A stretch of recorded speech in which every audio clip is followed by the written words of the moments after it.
Hi guys, so I've thought about making this video. I've been pondering it for maybe a week or so, and I decided, you know what, I'm going to sit down and film this video.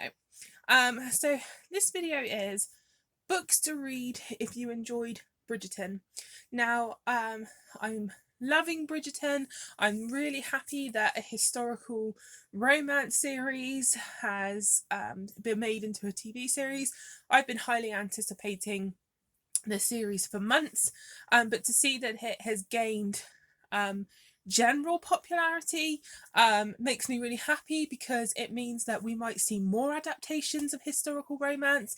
Now, if you guys have followed my Instagram or my channel for any length of time, you will know that predominantly my favourite genre to read is historical romance. So seeing something like Bridgerton gain such publicity, so much popularity, makes me happy.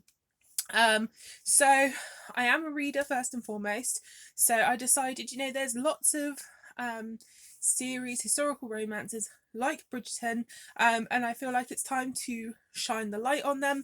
If you guys have followed my channel, you will probably have seen a mixture of these books, you know, over the years as I have read them. Some of them you might not have. So I've tried to pick my absolute favourite sort of historical romances that I think are similar to Bridgerton. If you enjoyed Bridgerton, that you will like them. And there's quite a selection here. I've pretty much emptied my shelves, so great stuff. First off, if you enjoyed the Bridgerton series on Netflix, you should read the Bridgerton series of books. Obviously, the author is Julia Quinn. I read the first 3 books in the Bridgerton series. I had to go back and check my Goodreads for this, but I read them back in 2016.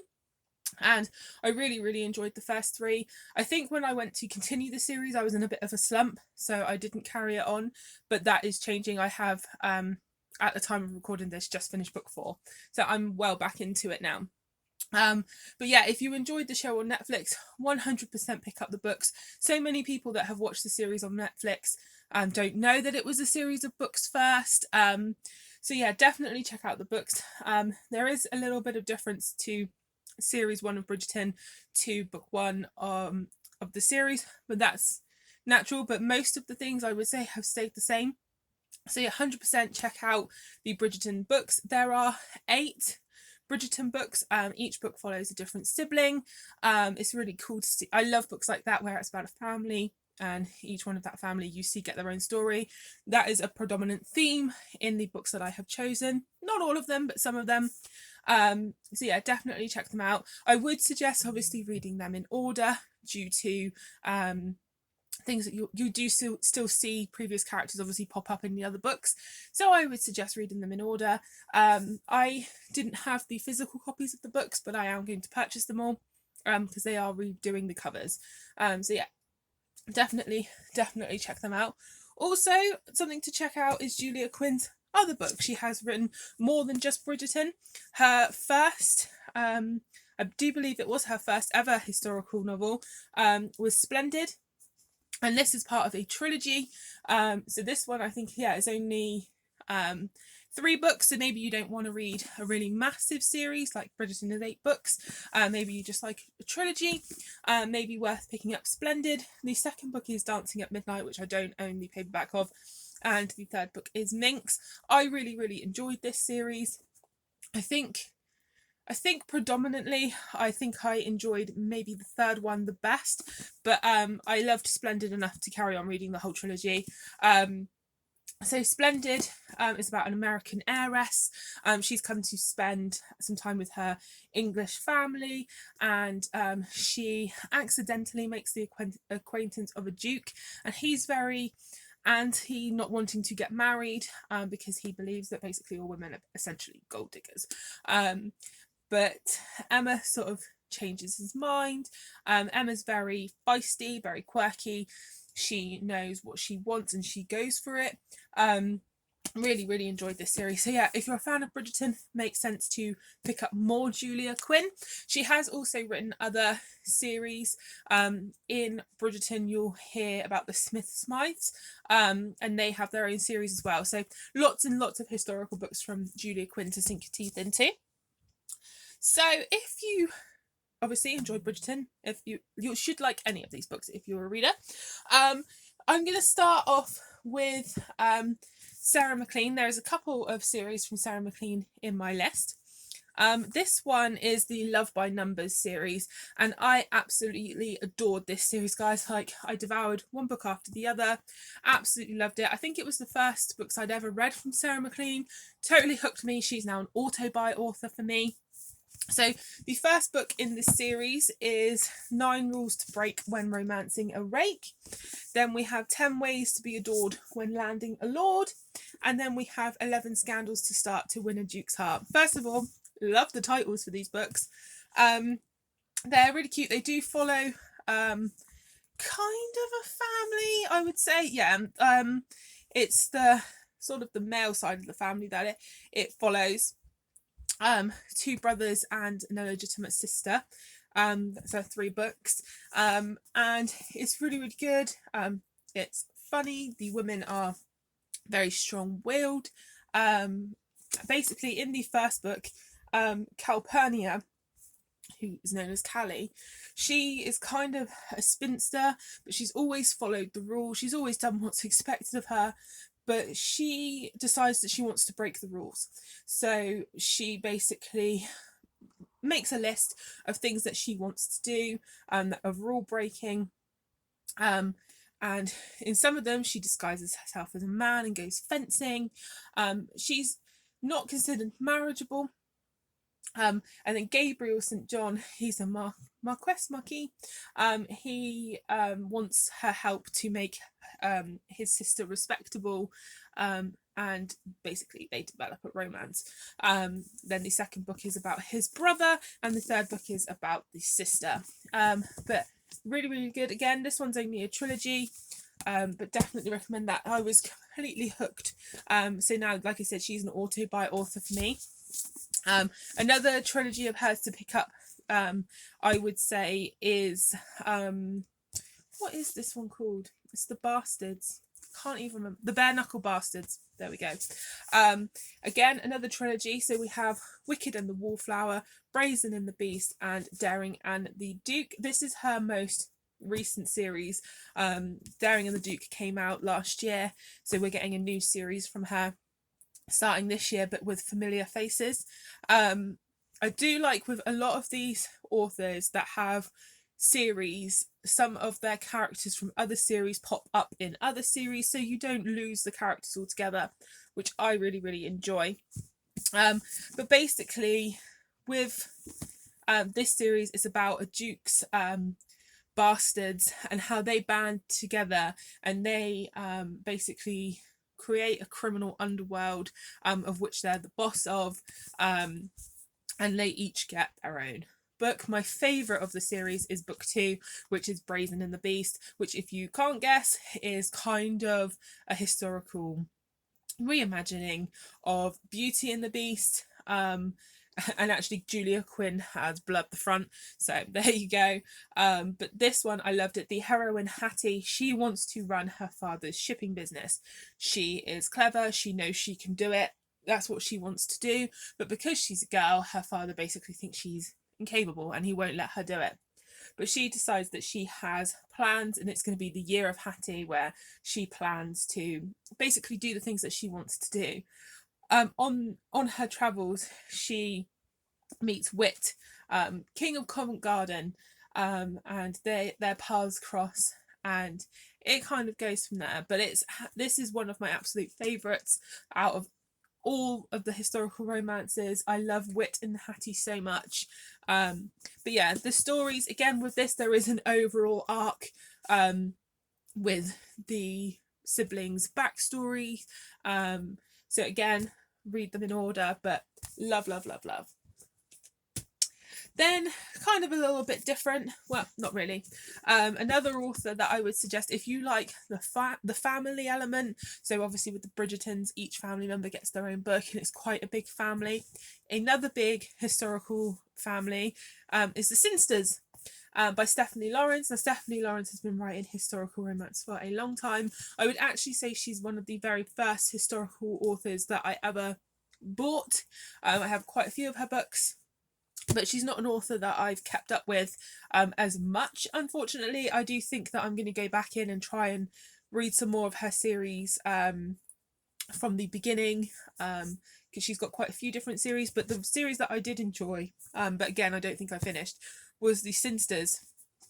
But the first book, Devil's Bride, I absolutely loved. So again, it's a big historical family, each member of that family getting their own story. I really remember Devil's Bride as a really fun read, and I really enjoyed it. But if you want a historical series or author that has loads of books and you can really sink your teeth into, I would say Stephanie Lawrence. She has a really big backlist of books. I believe the second book in this series was A Rake's Vow, and the third book, Scandal's Bride. But there is more than that, and I do have more on my shelves, but I just picked up those three. Then an author that basically I have loads of different series of her by her here. I recommend absolutely all of them. This is not even all of them. I do have some other books on my shelves. But I'm going to start with the first trilogy of hers that I read that got me into reading her books. And that is, if I can put them in the right order, the Bow Street Runners series. So it's 3 books, and I picked these up completely by chance. They were in like a 3 for 2 offer in a discount bookstore here called The Works. Picked them up, devoured them one after the other, and from that moment on, pretty much, I loved Lisa Kleypas. So the first book is Someone to Watch Over Me, Lady Sophia's Lover, and Worth Any Price. And again, they have characters from the other book, like so characters from book 1 are in book 2 and book 3, etc. But each book has their own story. The first book is set, so it's all set about Bow Street Runners, so like the early days of policing, and in this book it's about a Bow Street runner called Grant. He's quite a beast of a man, quite big, and he's one of London's most eligible and unattainable catchers, and he comes across this woman who's pulled out of the Thames, someone who's tried to kill her, but she has absolutely no memory. It's gone, but he believes that he knows who she is. He believes he's a woman called Vivian, and he believes that she's like a high-end courtesan type mistress, and so he decides to like look after her, try and find out who's killing her, but her identity might not be as straightforward as it seems. So there's a little bit of a mystery to this one, but again, really cute romance, loved it. And then book 2, Lady Sophia's Lover, is obviously about a woman called Sophia, and she's trying to get revenge on the chief of Bow Street, but then actually when she goes to work for him, she finds that maybe there's more to him than what she thought there was. And then the third book, can't really say too much about the third book without giving away the second book, but again, really good trilogy. Again, nice if you don't want a huge series, but you want like a little trilogy. Very good. Then the next 3 series of Lisa Kleypas's are all quite is it 3? I can't count. I think it's 3. First off, I'll start with her Wallflower series. This is possibly, I would say, probably her most maybe her most popular series, I don't know.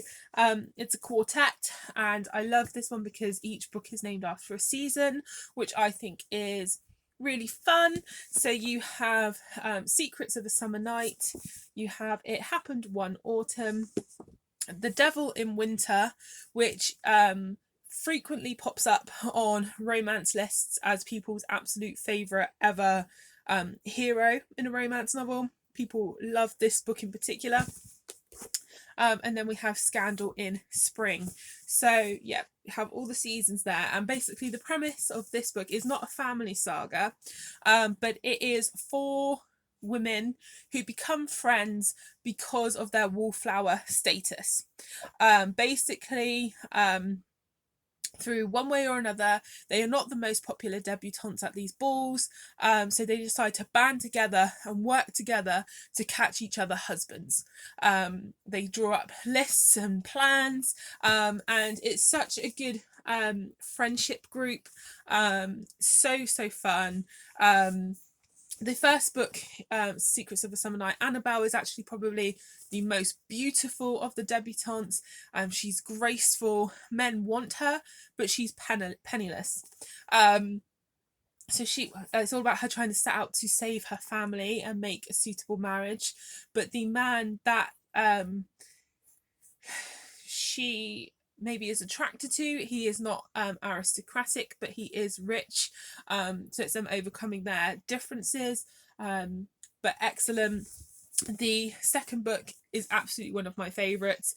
It's about Lillian and Marcus, and Marcus is basically completely blue-blooded. His aristocratic line is so pure. He is one of the most popular of the aristocracy. You know, he's pretty much perfect.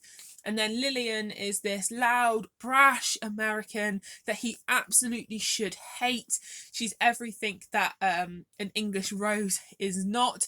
I mean, she plays rounders in her underwear. I mean, he should not be attracted to her, but he is. Absolutely love that. And then The Devil in Winter, oh my gosh, how to describe how much I love this book. Evie is the shyest of all of the wallflowers. She has a speech impediment, she stammers, and Sebastian is a complete rake. He's a womanizer. The two should not go together, but Evie actually propositions him because he, even though he's aristocratic, he's broke and he needs to marry. So she offers like a convenient marriage so that she can break free of her awful relatives and he can get the money. But surprising development. Yeah, love this book.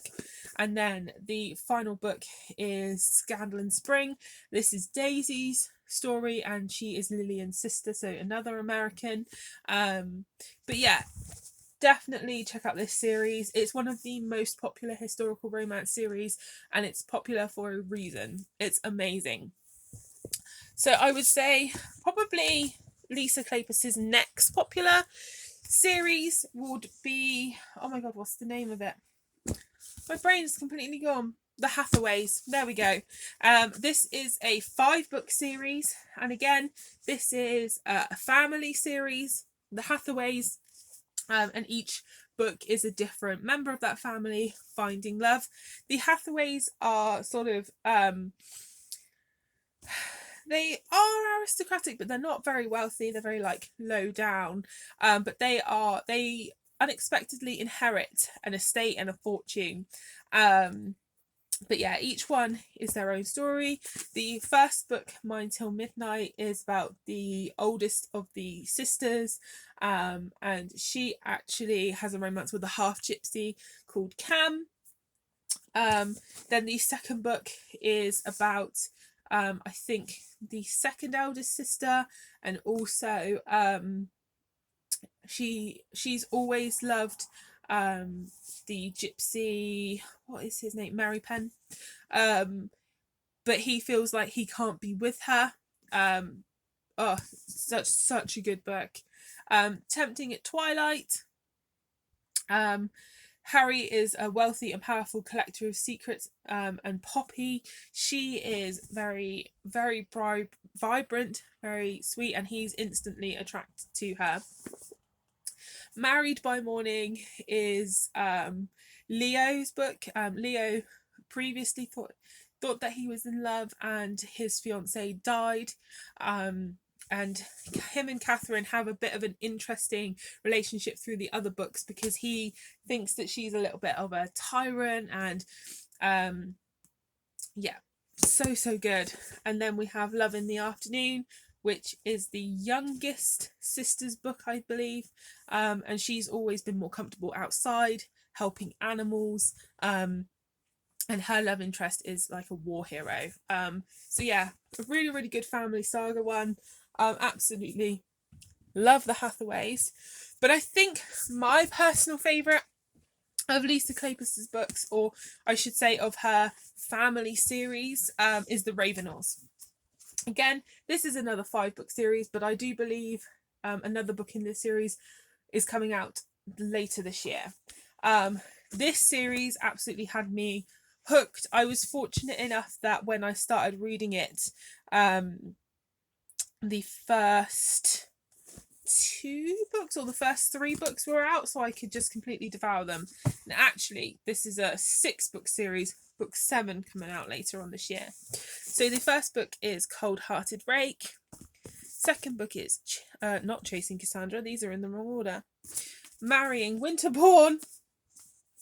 Devil in Spring, which I love this book. The hero in this book is actually the son of the hero in this book, so there's some definite overlap there, which is really good fun to catch up with those people, with those characters again. Then we have Hello Stranger. This is a fabulous book. The heroine in this is a female doctor, and she is absolutely amazing.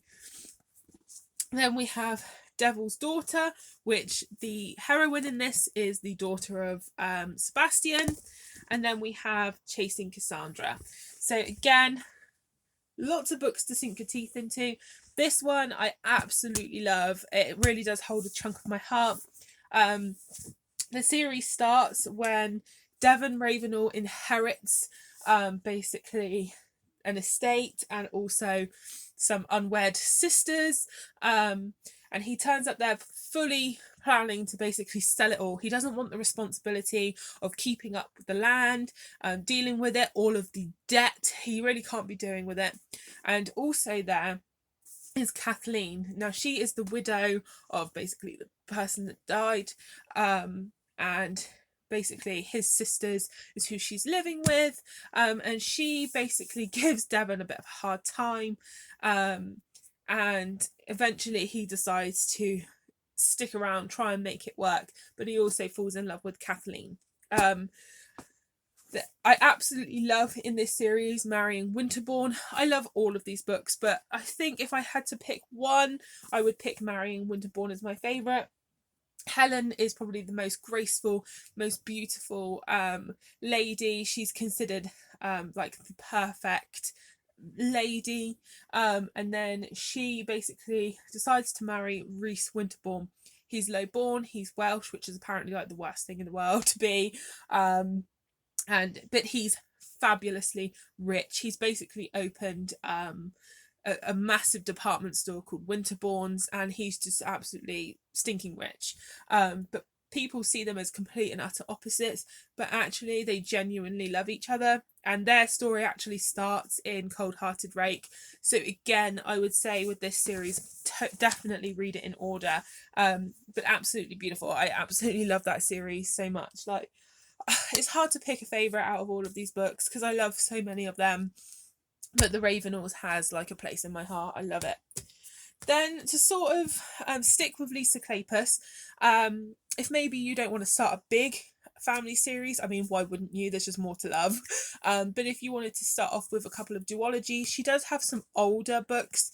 I would say her very first books are not in the same sort of tone as her more recent ones, but a couple of duologies that I do definitely recommend is Then Came You and Dreaming of You. Love these two. And Somewhere I'll Find You and Because You're Mine. Because You're Mine is probably possibly my all-time favourite Lisa Kleypas book. The characters that do pop up in here, or some of them, you do meet first here. So again, I would say possibly read this one first, but I did not. I read this one first. And I love this one. It's about a lady called Madeline, and she's being forced to marry someone that she cannot stand. So she decides to run away and ruin herself, and she has set her eyes on who she wants to ruin her. and that is an actor called Logan Scott. The problem is when she shows up at the theatre, he's not at all interested, but she basically still hangs around until he's won over. But then she has to deal with how she's lied to him. But absolutely amazing, guys. Love this book so much. Then the books that I'll probably end with, I could go on forever, I literally could, but a series that I definitely think is worth picking up is The League of Extraordinary Women. It's a fairly new series. It's only got 2 books out in it so far. Excuse me. Which is Bringing Down the Duke and A Rogue of One's Own, and basically it's all about really strong, powerful women. In the first book, it says here, brilliant but destitute Annabelle Archer. She's one of the first female students at Oxford University, and she has joined the suffragettes for them to try and basically get her education she wants to learn. And she basically badgers a duke, trying to get him round to their cause. But it's very clever. It's not just about romance, it's also about these amazing women and their friendship. And the second book, A Rogue of One's Own, is about the leader of this group of suffragettes, and I don't want to spoil it, but basically her happily ever after may not be the traditional happily ever after that a lot of these books have. So yeah, that's basically my list.